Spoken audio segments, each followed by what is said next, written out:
राम श्री राम। अंजनी पुत्र केसरी नंदन हनुमान का प्रणाम स्वीकार करे प्रभु। श्री गुरु चरण सरोज रज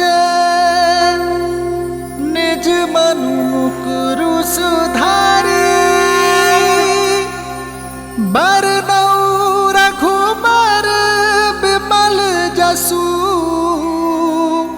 जो दायकु फाल चारी।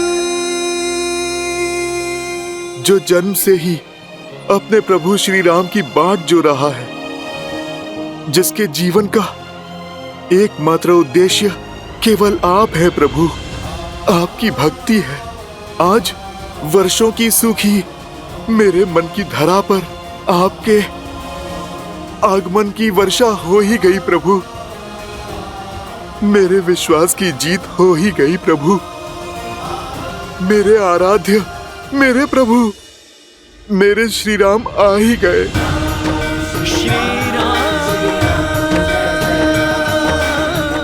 उठो हनुमान। हनुमान का स्थान चरणों में नहीं, राम के हृदय में है।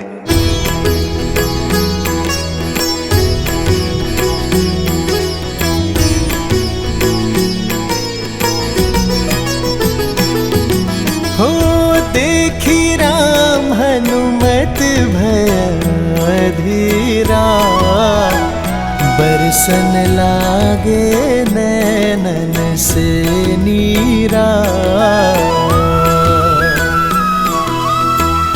तुम समान मम भक्त न दूजा हृदय लगाए कि हे प्रभु पूजा।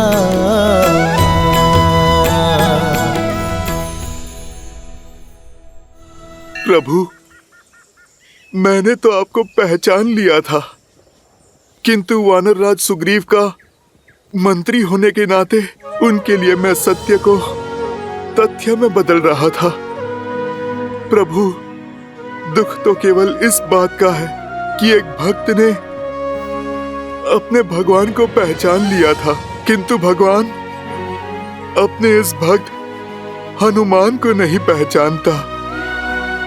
यदि पहचान लेता तो आपके ज्ञान का, प्रेम का और स्नेह का दर्शन कैसे कर पाता, और पहचानता भी कैसे हनुमान। आपने अपने ज्ञान से और वेशभूषा में इतना उलझा जो दिया था हमें। भूल हो गई प्रभु, भूल हो गई। एक भक्त को अपने भगवान के समक्ष ज्ञान और ब्राह्मण का वेश धर के नहीं, निश्चल मन और निर्मल तन के साथ जाना चाहिए। भैया लक्ष्मण,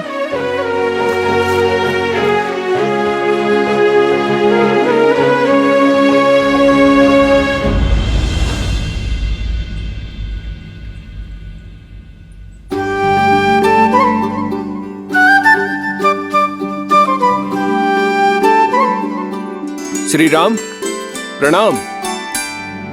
प्रणाम लक्ष्मण भैया। प्रणाम।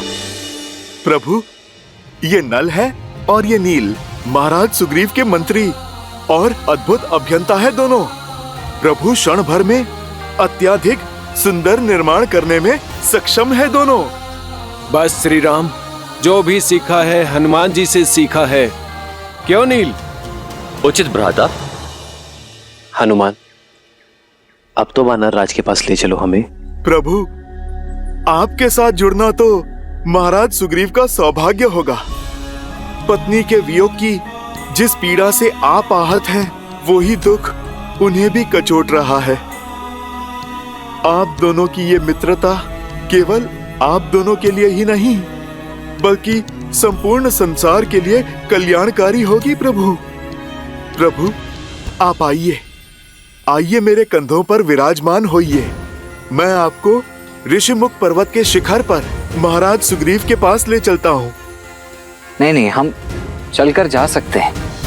आपके कंधों पर कैसे? माना कि आप बलिष्ठ हैं, परंतु हम दोनों का भार उठाकर पर्वत के शिखर तक चढ़ नहीं पाएंगे आप। लक्ष्मण भैया, आप जिसे भार कह रहे हैं ना, वो तो हनुमान के लिए एक त्योहार है, आनंद की बौछार है लक्ष्मण भैया।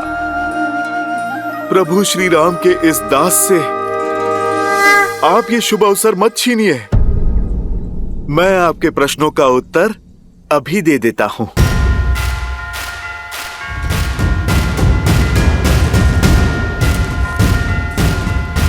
जय श्री राम।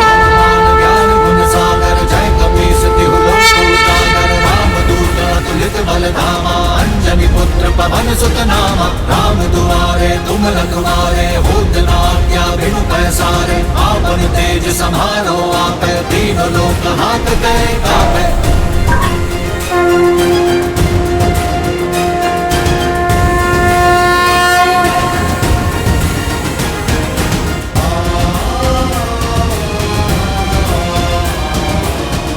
आओ लक्ष्मण।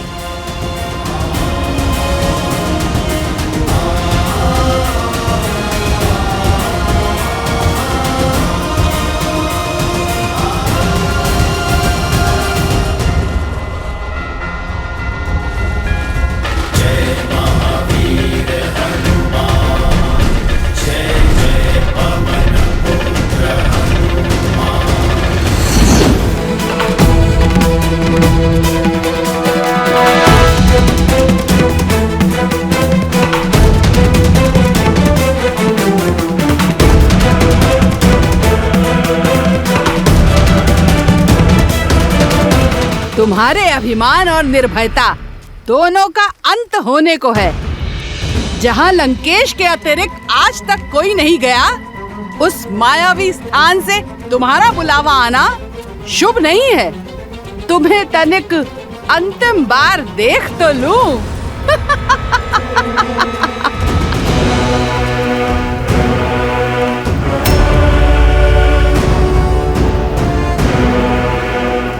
चलो।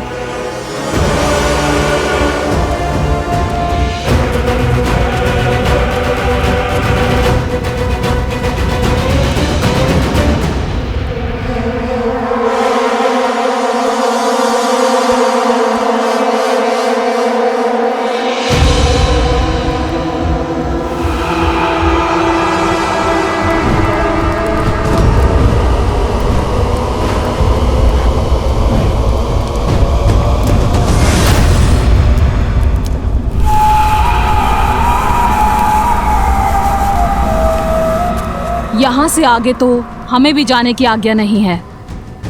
तुम अकेले भीतर जाओ। अगर जीवित रही तो पुनः मिलेंगे।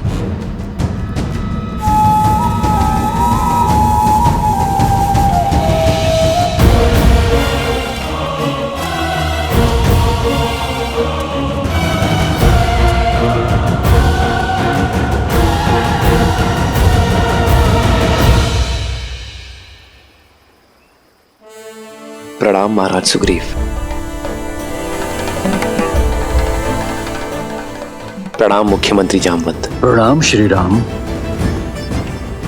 आसन ग्रहण कीजिए।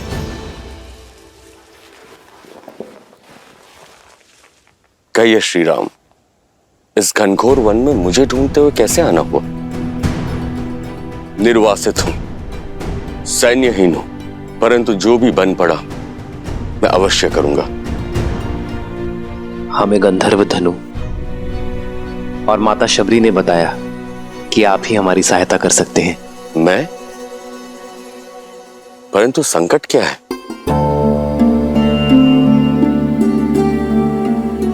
मैं अनुज लक्ष्मण और भार्य सीता के साथ पंचवटी में वनवास के अंतिम दिन बिता रहा था। तब एक दुष्ट राक्षस रावण ने मेरी सीता का हरण कर उसे अपने विमान में दक्षिण की ओर ले गया। बस उसी की खोज में यहां आया हूं वनराज। क्या? रावण? पुष्पक विमान?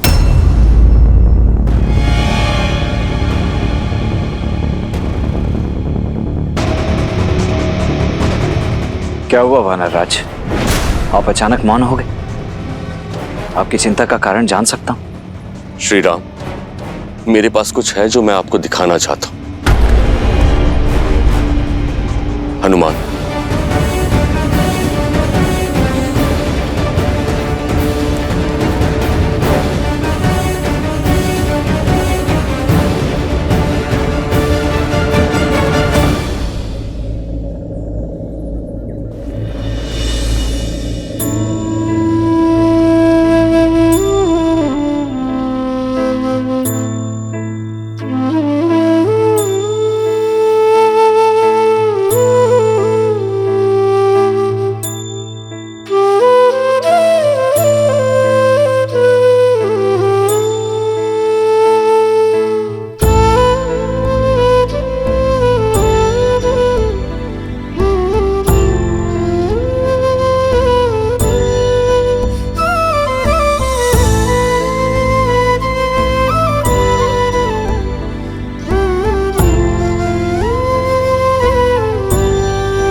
ये तो मेरी सीता के आभूषण है। ये आपको कहां से मिले महाराज? मेरे वानरों को वन में मिले थे। उन्होंने बताया कि हम वन में भोजन इकट्ठा कर रहे थे, तभी आकाश से आकर ये गिरे। हमने देखा एक विमान में कोई राक्षस किसी स्त्री को ले जा रहा था। यानी मेरी सीता, मेरी सीता पीड़ा में थी। वो मुझे सहायता के लिए पुकार रही थी और मैं उसकी सहायता नहीं कर सका। लक्ष्मण, ये मेरे सीते के ही आभूषण है ना? देखो लक्ष्मण। क्षमा कीजिए भैया, परंतु मैं इन आभूषणों को नहीं पहचानता। आज तक मैंने भाभी माँ को केवल उनके चरणों से ही देखा है। मैं तो उन्हें उनके चरणों से ही पहचानता हूं भैया। उनसे दृष्टि मिलाकर बात करने का दुस्साहस आज तक नहीं किया मैंने। अन्य आभूषणों का तो ज्ञात नहीं, किंतु प्रतिदिन उनके चरण स्पर्श करने के कारण मैं ये अवश्य जानता हूं कि ये पायल निश्चित रूप से भाभी मां गई है।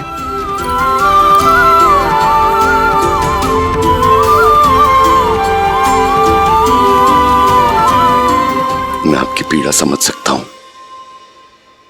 अपनी पत्नी से विरह और हरण का दंश मैं भी झेल रहा हूं। विलाप मत कीजिए। कदाचित नियति ने हमारे पथ किसी उद्देश्य से ही मिलाए हैं।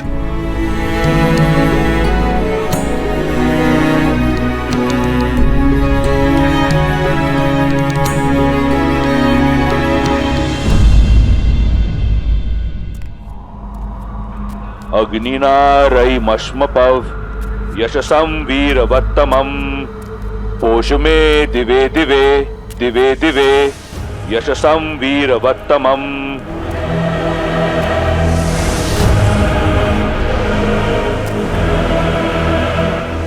मेरे ज्ञान के गर्भगृह में स्वागत है तुम्हारा।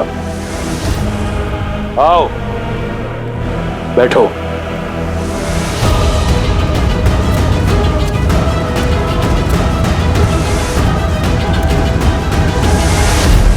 ये ग्रंथ, ये ज्ञान कठोर परिश्रम से पाया है मैंने।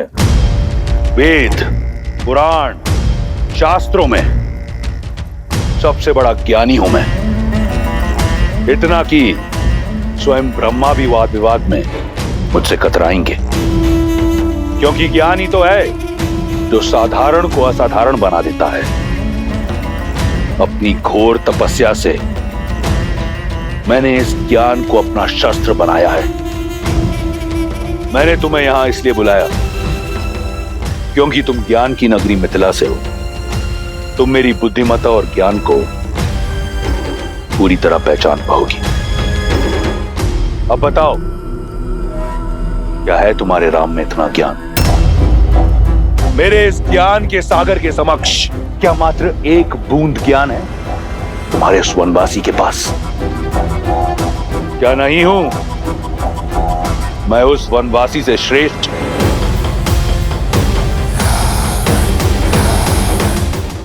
ऋग्वेद पढ़ रहे थे ना, तो ये श्लोक भी पढ़ा होगा। हे विद्वान, यथा नदी पर्वत शिलाशु पराक्रमी तमम विछिन्दति। अवश्य पढ़ा है। खंड 2 सर्ग 41 श्लोक 17।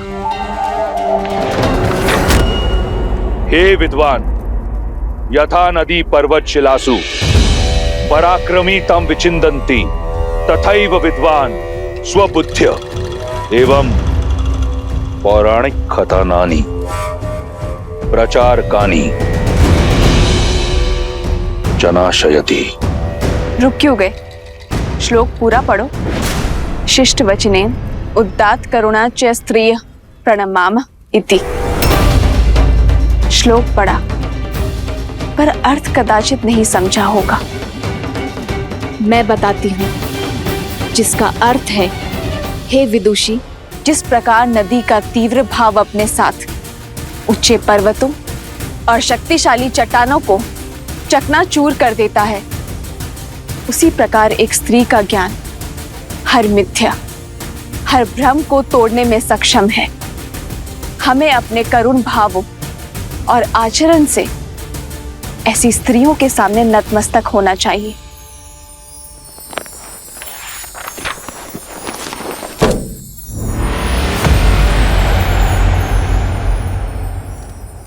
तुमने सब पढ़ा, प्रशंसा योग्य है, परंतु गुण कुछ नहीं। ये शोक है। ज्ञान केवल पुस्तक पढ़ने से नहीं, उन्हें जीवन में उतारने से सार्थक होता है। ज्ञान की लौ होते हुए भी अज्ञानता से, अहंकार से और अधर्म के तमस से घिरे हो तुम, और फिर अपनी तुलना मेरे श्री राम से करते हो। बुद्धि और चरित्र के बिना ज्ञान शून्य है। मेरे श्री राम के चरित्र में गरिमा है और बुद्धि में साक्षात ब्रह्म का वास है, जो अपने ज्ञान को धर्म और न्याय की तुला में तोलते हैं, और वहीं तुम अभिमान का हाथ थामे धर्म और न्याय का वध करते हो। तो ऐसा ज्ञान किस काम का? जिसे तुम अहंकार समझती हो, वो मेरा आत्मविश्वास है।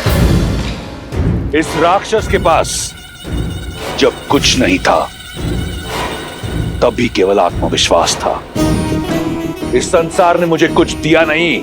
मैंने जो पाया, प्रहार से। वीर भोग्य वसुंधरा। जो वीर होता है, ये धरा उसकी दासी है, और केवल वो वसुंधरा भोग सकता है।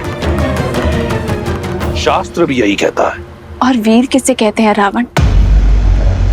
जो अपने साहस से, प्रयास से और परिश्रम से जीते, छल और माया से नहीं। माया भी अपना लक्ष्य कामना से पाते हैं, और वीर अपने कर्म से। यजुर्वेद कहता है, हे शुद्धा आशीर्वाद दायिनी, पापाद अनैतिकाद प्रदूषणात् च सर्वान् शुद्धिम कुरु, मिथ्याथः देवशाद ईर्ष्याया कुंठानाम च शुद्धिम कुरु। अर्थात हे पवित्र और आशीषमयी नारी, हमें हमारे पापों से, मन तन की मलिनता से, हमारी बुरी कामनाओं से मुक्त करें। हताशा, असत्य और घृणा, ईर्ष्या से दूर रखो। और तुमने उसी पाप और कलंक नाशिनी को कलंकित करने का प्रयास किया है। राम से ईर्ष्या और मनुष्य से घृणा के चलते तुमने मेरा हरण किया। मनुस्मृति कहती है, जहां स्त्रियों की पूजा होती है वहां देव बसते हैं, और तुम एक स्त्री का अपमान कर रहे हो। यहां काल तांडव करेगा रावण।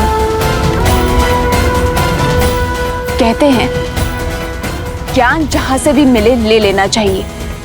आज एक ज्ञान मैं तुम्हें देती हूं। लौटा दो मुझे मेरे श्री राम को। क्षमा मांग लो उनसे, वो तुम्हें जीवन दान अवश्य देंगे। उल्टी गिनती आरंभ कर दो रावण, क्योंकि मेरे श्री राम आ रहे हैं।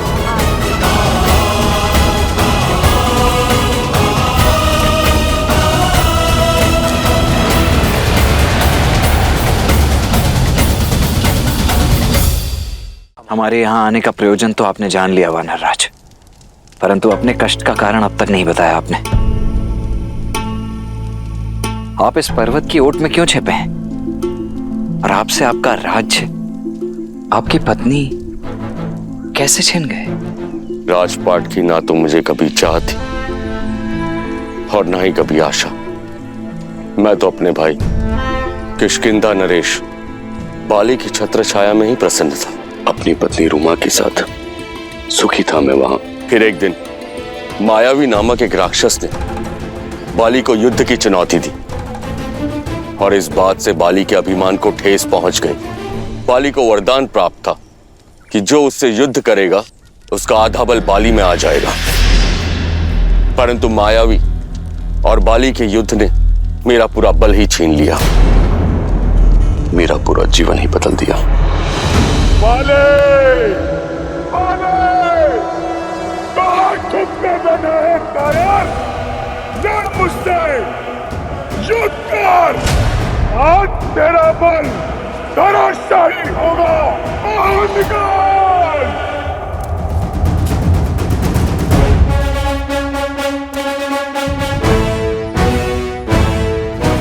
लगता है तुम्हारी मृत्यु तुम्हें मेरे द्वार तक खींच लाई है, इसलिए युद्ध के लिए ललकारा है।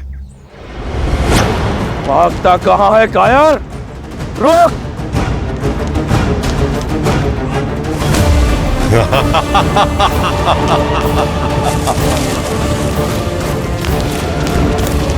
भैया एक क्षण रुकिए, सोचिए। पहले मायावी किष्किंधा आकर आपको ललकारता है, फिर यहाँ गुफा में आकर छिप जाता है। अवश्य कोई छल है। ये उस मायावी की गुफा है, भीतर मत जाइए। क्या हुआ? अपने भाई के बल पर विश्वास नहीं रहा या माता के दूध का तेज चूक गया है? मैं बाली हूं, बाली, किसी का भाई नहीं है मुझे। परंतु भैया ये तो संसार जानता है, फिर क्यों गुफा में जाना है? ताकि किष्किंधा जान सके कि उनका राजा अभी भी उनकी रक्षा में सक्षम है। बिना युद्ध के लौटा तो प्रजा समझेगी कि बाली भगोड़ा है। मैं ऐसे नहीं जाऊंगा, तुम यहीं पर प्रतीक्षा करो, मैं इस कथा का अंत करके आता हूं। किंतु भैया मेरा निर्णय अटल है सुग्रीव। और सुनो, यदि गुफा से दूध की धारा निकलती है तो समझना कि मायावी मारा गया, क्योंकि मायावी के रक्त का रंग श्वेत होता है, और यदि रक्त बहता दिखे तो जान लेना कि इस बाली का अंत हुआ। भैया राज सिंहासन कांटों का होता है सुग्रीव, उसे अपना बनाए रखने के लिए रक्त बहाना पड़ता है, कभी शत्रु का या कभी स्वयं का। यदि रक्त की धारा बहे और मैं लौट के ना आऊं, इस गुफा को बंद करके किष्किंधा का संचालन करना, ताकि मायावी दोबारा संकट ना बन सके।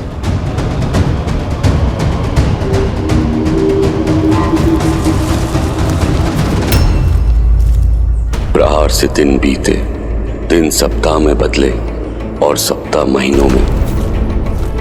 मैं मन में आस लिए 1 वर्ष गुफा के बाहर बैठा रहा मैं, किंतु ना तो मायावी बाहर आया और ना ही बाली।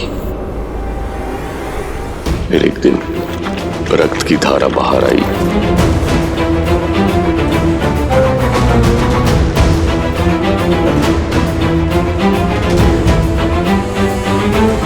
भैया, बाकी भैया,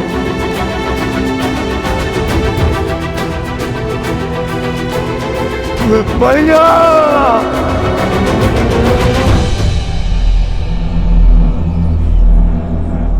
रक्त की धारा देख मुझे लगा मेरा भाई मर गया। किसी भांति अपने आंसू रोक किष्किंधा की सुरक्षा का दायित्व उठाने चल पड़ा।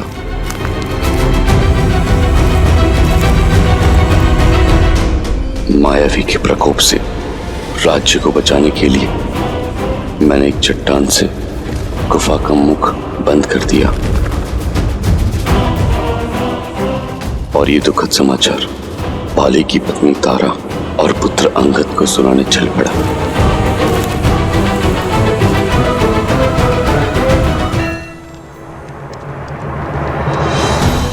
अपने भाई को मृत मान मैं वानर नियम निभाने लगा। उसका राज्य किष्किंधा, उसकी पत्नी तारा और पुत्र अंगद को सहस्त्र अपना लिया। फिर एक दिन सब कुछ बदल गया। बाली गुफा से बाहर निकल आया। वो रक्त की धारा बाली की नहीं, वो मायावी की माया थी। बाली मुझे ही नहीं समझा। वो मुझ पर उस गुफा में बंद करने का आरोप लगाने लगा और उसी के दंड स्वरूप मुझे राज्य से निष्कासित कर मेरी पत्नी को बलपूर्वक बंदी बना लिया। आज से तुम मेरी पत्नी हो।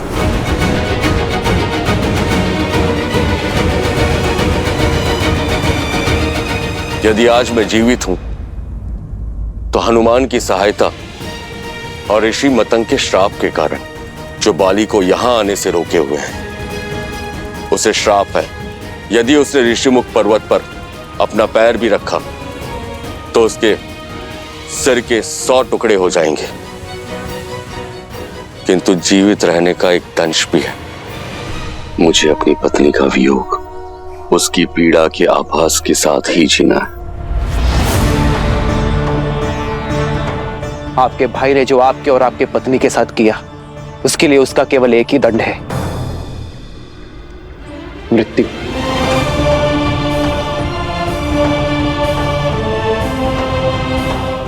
आपका बड़ा भाई आपकी पत्नी के पिता समान है और बाली के कृत्य से नारी की गरिमा तार तार हुई है और ऐसे अधर्मी को जीवित रहने का कोई अधिकार नहीं है। उचित कहा भैया, बाली को उसके पापों का दंड अवश्य मिलना ही चाहिए। परंतु कैसे? महाबली है वो, मुझ में उनसे लड़ने का सामर्थ्य नहीं है। और कोई भी लड़े, जो उसके समक्ष जाएगा उसका बल आधा हो जाएगा। महाराज सुग्रीव, आप मन से भय को निकाल फेंकिए। जब नौका समक्ष है तो जलधारा अवश्य पार होगी, क्योंकि मेरे प्रभु श्री राम आ गए हैं, जिनके स्पर्श से पत्थर में भी प्राण खिल जाए। महाराज सुग्रीव, वो अवश्य ही कोई मार्ग निकालेंगे। नियति ने आप दोनों को किसी उद्देश्य से ही मिलाया है। यदि आप प्रभु श्री राम से संधि कर लें तो आप में बल भी आ जाएगा और सामर्थ्य भी। हनुमान, संधि के अपने कुछ नियम होते हैं। वो या तो दो राज्यों के बीच होता है या दो राजाओं के बीच होती है, किंतु यहाँ ना राम के पास कोई राज्य है, ना ही तुम्हारे पास। तो ये संधि किस आधार पर होगी? स्वामी, आपने सुना अंगद क्या सूचना लेकर आया है?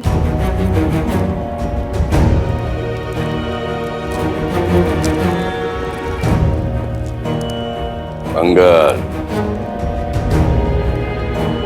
राम और उनके भाई लक्ष्मण को सुग्रीव से मिलते देखा गया है। स्वामी, यदि उनकी संधि हुई तो आपके ऊपर संकट की तलवार मंडराना निश्चित है। स्त्री हो ना, राय का पर्वत बनाने का गुण तो प्रकृति ने दिया है तुम्हें। रोको, अपने विचारों को रोको तारा। महाबली हूं मैं, इस ब्रह्मांड का सबसे शक्तिशाली जीव हूं मैं। और तुम कहती हो कि मुझे सुग्रीव से संकट है, जो मुझसे भयभीत होकर ऋषिमुख पर्वत पर जाकर छुपा है। मुझे उन वनवासियों से क्या संकट जो स्वयं अपने राज्य से निष्कासित कर दिए गए हैं, जिनके पैरों में कांटों से बचने के लिए पादुकाएं नहीं है, वो मेरे मार्ग का कांटा क्या बनेंगे?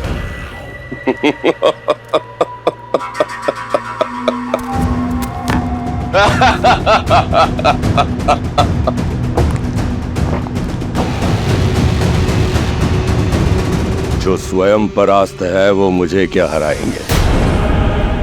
संधि राजाओं में होती है, राज्यों में होती है, भिक्षुकों में नहीं। एक किष्किंधा से खदेड़ा हुआ भगोड़ा और दूसरा अयोध्या से निष्कासित किया हुआ वनवासी। उसके पास ना तो कोई राज्य है और ना राजा कहने वाली प्रजा। क्या बिगाड़ेगी उसकी संधि मेरा?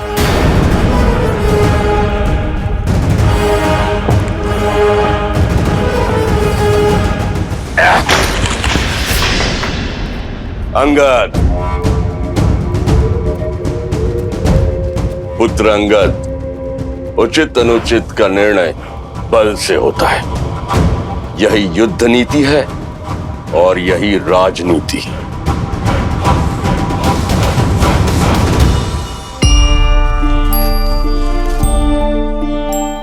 महाराज सुग्रीव, राज्य का धर्म है प्रजा की रक्षा,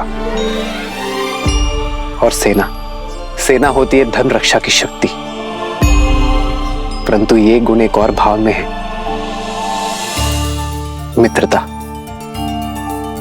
मित्रता का तो धर्म है संसार की रक्षा करना,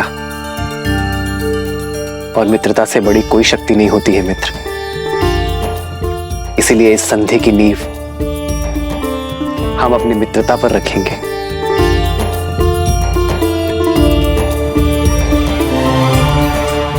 मित्रता एक ऐसा बंधन है जो हर संबंध से ऊपर है।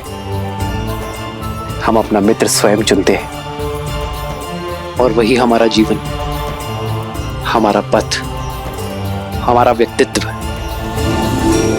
और हमारा भविष्य निर्धारित करता है।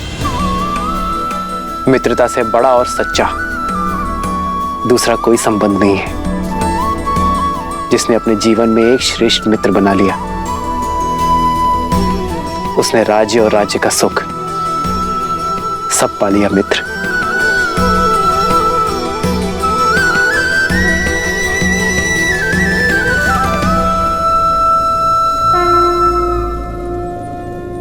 मैं महाराज दशरथ का पुत्र रघुवंशी राम ये प्रण लेता हूं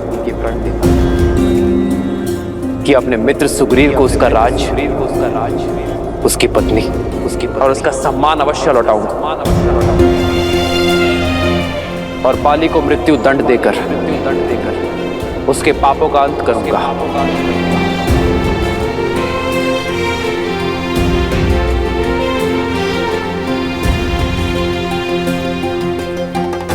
और इसके बदले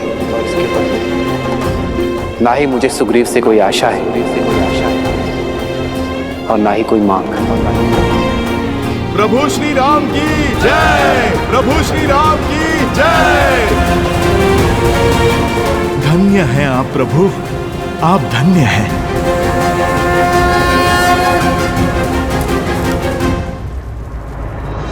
मैं सुग्रीव ये प्रण लेता हूं कि मैं श्री राम की मित्रता का मान रखूंगा। श्री राम को देवी सीता तक पहुंचने के लिए आकाश पाताल एक कर दूंगा। देवी सीता को रावण के चंगुल से मुक्त कराने के लिए अपना सारा बल और ज्ञान अर्पित कर दूंगा।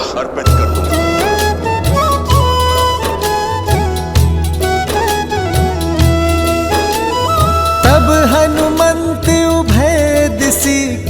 सब कथा सुनाई, पावक साखी दे करी जोरी प्रीत दृढ़ाई।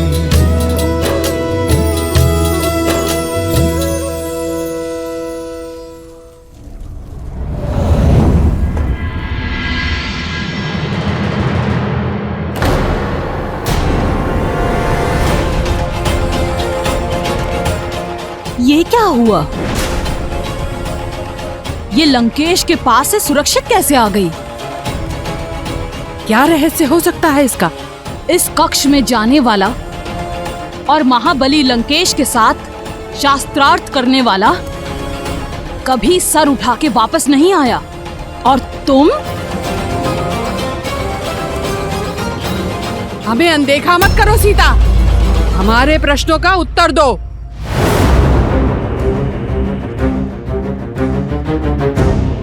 तुम्हारा ये अभिमान, ये अहंकार, ये निर्भीकता चुभती है।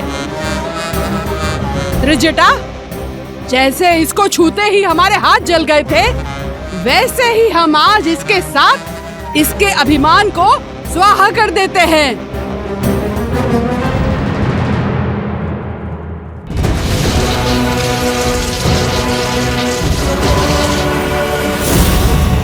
कहो, आज से तुम हमारी कही हुई बात सदैव मानोगी।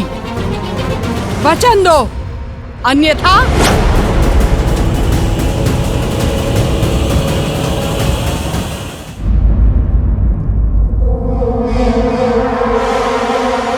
ये क्या हो रहा है यहाँ?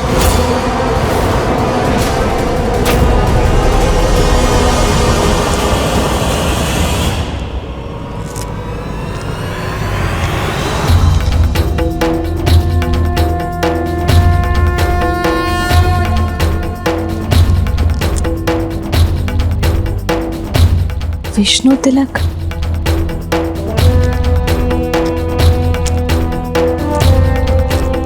यह धर्म करने का दुस्साहस कैसे किया तुम दोनों ने? लंका के आतिथ्य को बुलाकर लंकेश के अतिथि के साथ ऐसा दुराचार। जाकर बताओ मैं लंकेश को, इनकी देखभाल की आज्ञा का निरादर कर अपनी सीमाओं को लांघ रही होते देना। फेंको, फेंको खड़क। भूल हुई हमसे, क्षमा कर दीजिए। लंकेश से कुछ मत कहिएगा। ऐसी भूल आगे से नहीं होगी। इसे मेरी अंतिम चेतावनी समझो। जाओ यहां से।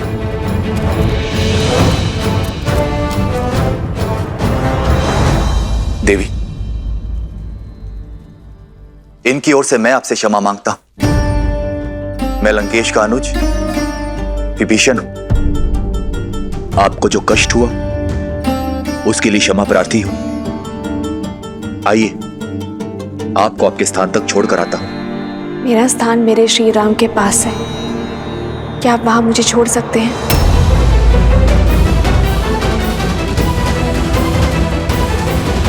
आपकी पीड़ा अब से मेरी हुई मित्र, इसलिए बिना एक पल व्यर्थ किए अपना राज और अपनी पत्नी को पुनः पाने का मार्ग प्रशस्त कीजिए। कैसा मार्ग?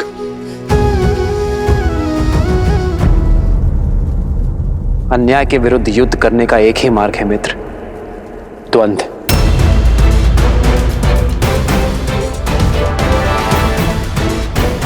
आप बाली को द्वंद्व युद्ध के लिए चुनौती देंगे। क्या? बाली से युद्ध? आपको भ्रम है श्री राम, महाबलशाली है वो। मैं बाली को मारना तो दूर, उसके सामने कुछ पल तक टिक नहीं सकता। यदि मैं उसको युद्ध में परास्त कर सकता तो यहां भगोड़ों की भांति मैं छिपता क्यों? मुझे आशा नहीं थी कि आप मुझे आत्महत्या का मार्ग सुझाएंगे। श्री राम, आपने मुझे बाली के वध का वचन दिया है और यहां तो आप उसके हाथों मेरा ही वध करवाने लगे। मुझे मेरा वचन स्मरण है मित्र, किंतु आप अपनी आत्मशक्ति को भुला चुके हैं। कहां है वो सुग्रीव? जो बाली की अनुपस्थिति में समस्त किष्किंधा को संभालता था। मित्र केवल उसकी सहायता करते हैं जो संघर्ष से भागते नहीं बल्कि उसमें भाग लेते हैं। ये युद्ध आपका है मित्र, और जो अपना युद्ध स्वयं नहीं लड़ते उसका हाथ तो नारायण भी नहीं थामते। इसलिए पहला पग बढ़ाएं, बाली को युद्ध के लिए चुनौती दें और रघुकुल के वंशज के वचन का पालन उन्हीं पर छोड़ दें।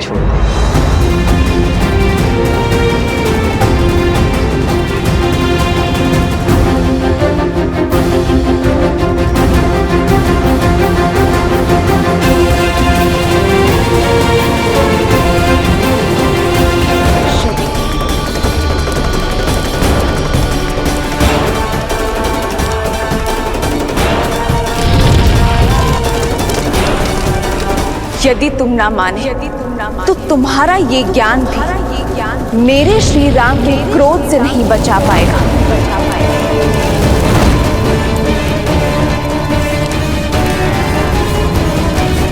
उल्टी गिनती आरंभ कर दो रावण, क्योंकि मेरे श्री राम आ रहे हैं। मैं लंकेश दशानन रावण ये शपथ लेता हूं, एक दिन सीता मेरी अवश्य होगी। क्षमा करें मुझे, परंतु जो ज्ञान मुझे सीता नहीं दिला सकता वो ज्ञान मेरे किसी काम का नहीं।